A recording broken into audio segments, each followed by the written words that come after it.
Kasih di dalam Tuhan Yesus Kristus, apa kabarnya hari ini? Ibu berharap kalian masih dalam kondisi yang sehat, semangat dan bersukacita. Kita akan memulai kebaktian online kita pada hari ini. Siapkan hatimu, pikiranmu untuk beribadah kepada Tuhan. Duduk yang manis, kita akan bersama-sama beribadah.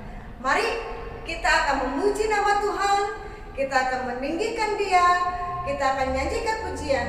Ada satu sobatku yang setia, dia tidak pernah meninggalkan.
Dialah Allah yang tidak pernah meninggalkan dan senantiasa memberikan kekuatan bagi kita. Tiba saatnya kita akan mendengarkan kebenaran firman Tuhan. Kita akan siapkan hati kita, pikiran kita untuk mendengarkan firman-Nya. Kita akan memuji nama Tuhan. Lingkupiku dengan sayapmu, naungiku dengan kuasa-Mu. Karena Dialah Allah, sumber perlindungan kita dan kekuatan.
Kami bersyukur atas kasih Tuhan di dalam kehidupan kami.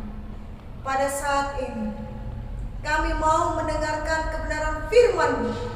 Berfirmanlah Tuhan, kami mendengar.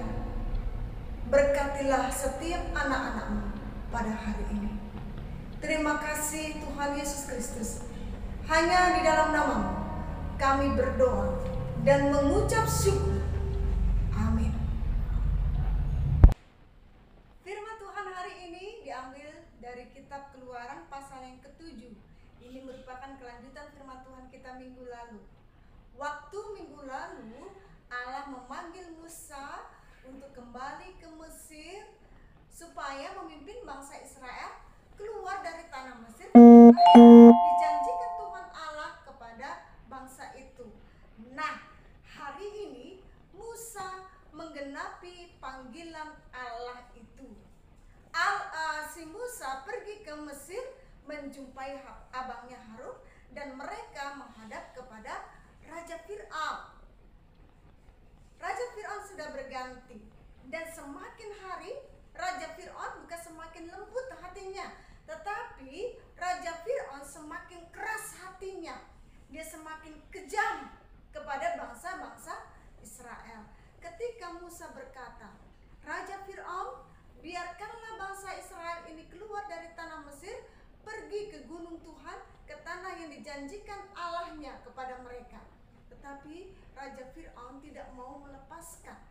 Justru ketika Musa berbicara kepada Raja Fir'aun, Fir'aun menyiksa orang-orang Mesir, melipat kali gandakan pajak mereka untuk membangun kota-kota perbekalan bagi Fir'aun. Hati bangsa Israel sangat sedih. Mereka menjerit-jerit kepada Tuhan. Mereka berteriak-teriak minta tolong. Apakah Allah tinggal diam? Tidak. Allah berfirman kepada Musa, kembalilah menghadap Raja Fir'aun dan katakanlah kepada Fir'aun, jika Fir'aun tidak mau melepaskan bangsa Israel, maka akulah Tuhan Allah yang akan memberikan tulah kepada seluruh Mesir. Hal itu disampaikan oleh Musa kepada Raja Fir'aun. Tetapi Fir'aun tetap tidak mau mendengar apa yang dikatakan Musa. Fir'aun tetap keras hati. Nah, sifat keras hati, sifat keras kepala, tidak mau mendengar, itu adalah dosa.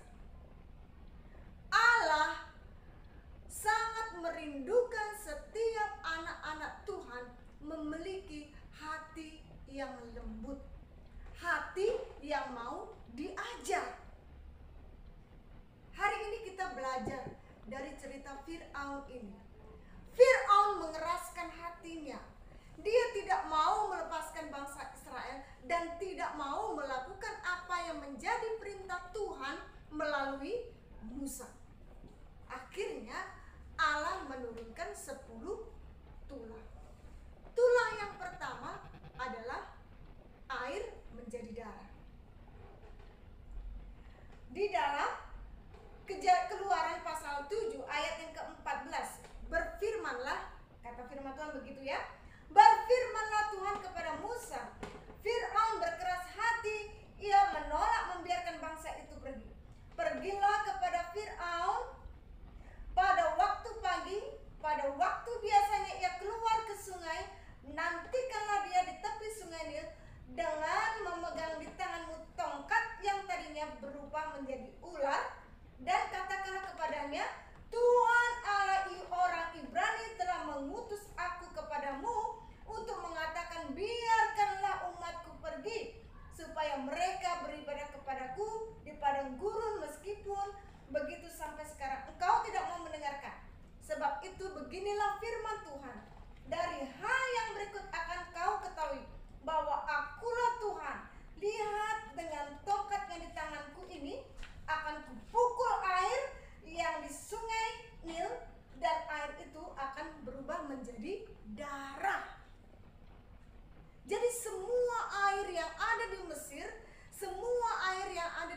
Nil itu berubah menjadi darah.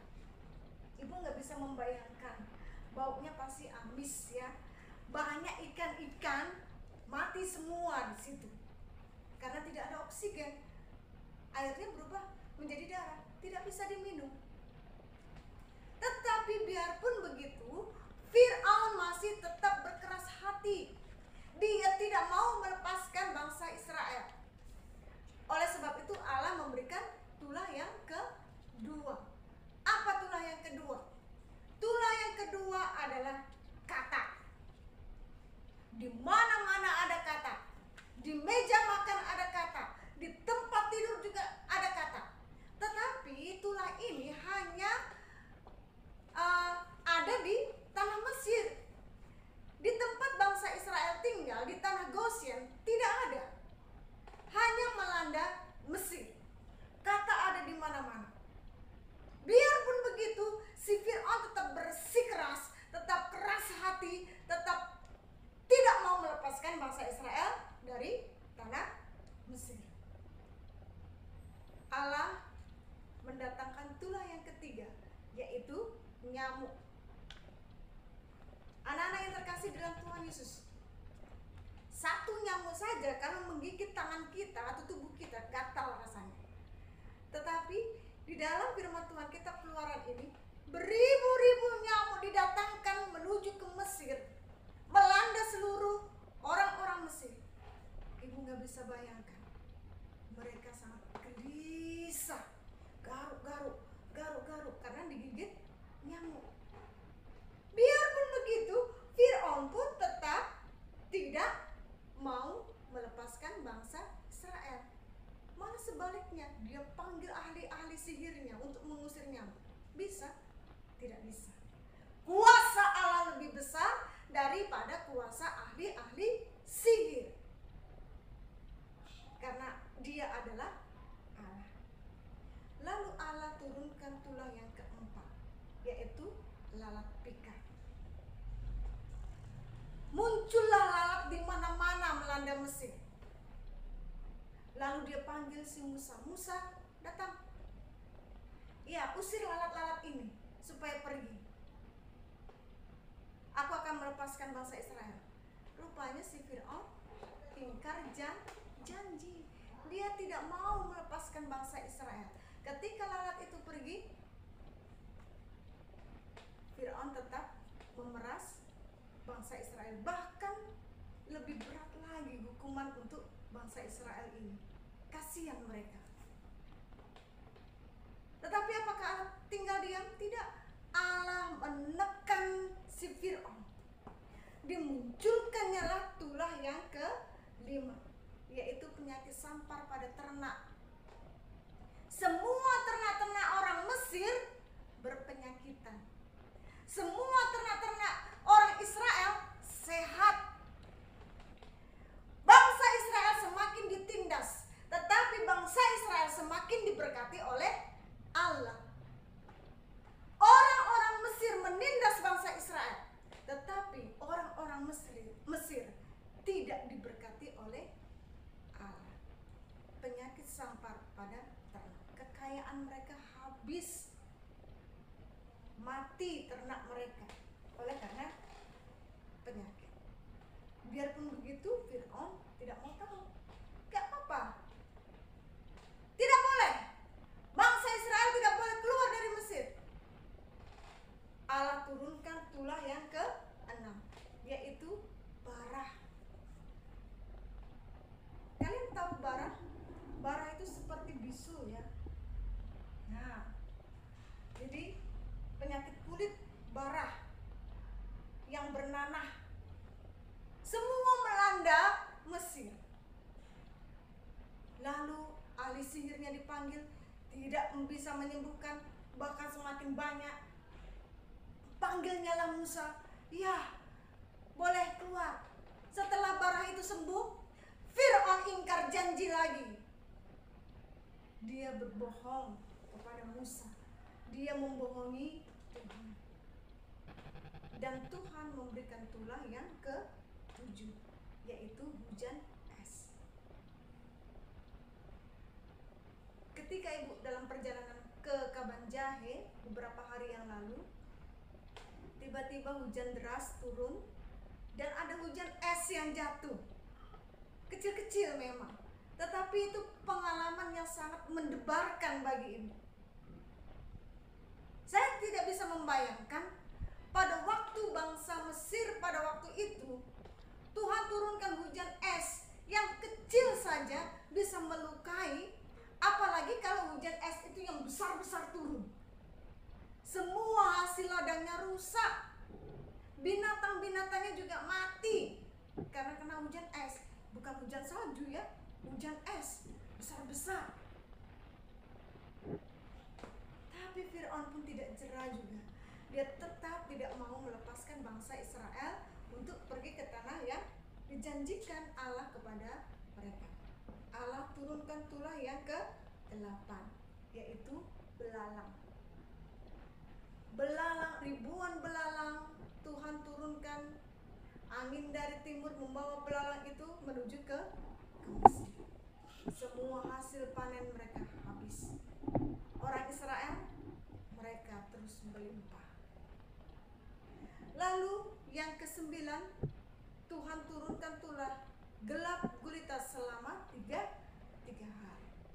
Tidak ada cahaya matahari. Berbeda di tanah Goshen yang ditempati oleh orang-orang Mesir. Di Mesir gelap gulita memang, tapi di Goshen tidak. Tapi biarpun begitu, Fir'aun juga masih tetap keras hati. Nah, pada tulah yang ke-10 inilah Allah berfirman kepada Musa untuk memerintahkan bangsa Israel merayakan Paskah, yang artinya Passover, melewati Paskah.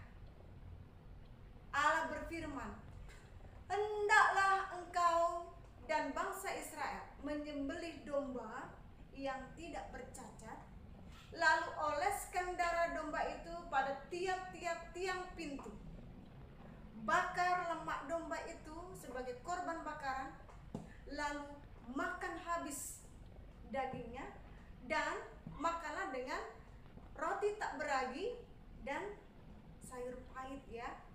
Nah, itu lambang penderitaan. Kenapa? Karena aku malam ini akan mengutus malaikat pencabut nyawa berjalan berkeliling untuk mengambil nyawa setiap anak sulung bangsa Israel. Bangsa Mesir. Jadi bagi bangsa Israel yang tidak ada tanda darah di dalam tiap-tiap pintu, maka anak sulung mereka juga akan mati. Waktu itu bangsa Israel mendengarkan suara Tuhan betul-betul dan melakukan apa yang menjadi suara Tuhan. Mereka makan, lalu mereka tinggal diam di rumah untuk berdoa. Tidak ada yang keluar rumah. Dan malam itu juga malaikat pencabut nyawa berjalan berkeliling mencabut setiap nyawa anak sulung. Terdengar raungan tangisan yang sangat hebat di Mesir. Kenapa? Karena anak sulung mereka mati. Dan disitulah akhirnya Fir'aun berkata, pergi, keluarlah dari bangsa Mesir. Ambillah seluruh kekayaan di Mesir, pergilah dan keluarlah dari tanah ini, kata Raja Fir'aun. Musa bersukacita. Allah kita memang adalah Allah yang luar biasa. Allah kita memimpin bangsa Israel keluar dari tanah Mesir melalui Musa. Semua orang-orang Israel bersukacita pada waktu itu. Mereka keluar dengan sorak-sorai. Anak-anak yang terkasih di dalam Tuhan Yesus Kristus, Allah kita adalah Allah yang sama. Dulu, sekarang, dan yang akan datang adalah Allah yang sama. Allah kita adalah Allah yang hebat. Dia adalah Allah yang dapat melakukan segala sesuatu di dalam kehidupan kita. Oleh sebab itu, bersyukurlah kepada kepada Tuhan. Takutlah akan Tuhan dan hiduplah sesuai dengan pimpinannya. Amin. Mari kita bersatu hati di dalam doa. Tuhan Yesus Kristus, terima kasih atas kebenaran firman Tuhan yang boleh kami dengar pada hari ini. Kiranya Engkau Tuhan boleh memberkati setiap anak-anak-Mu untuk melakukan yang terbaik, hidup di dalam Tuhan dan mengasihi Tuhan lebih sungguh-sungguh lagi. Terima kasih Tuhan Yesus Kristus. Hanya di dalam nama-Mu kami berdoa dan mengucap syukur. Amin. Oke anak-anak, sampai jumpa. Tuhan Yesus memberkati. Tetap semangat. Jaga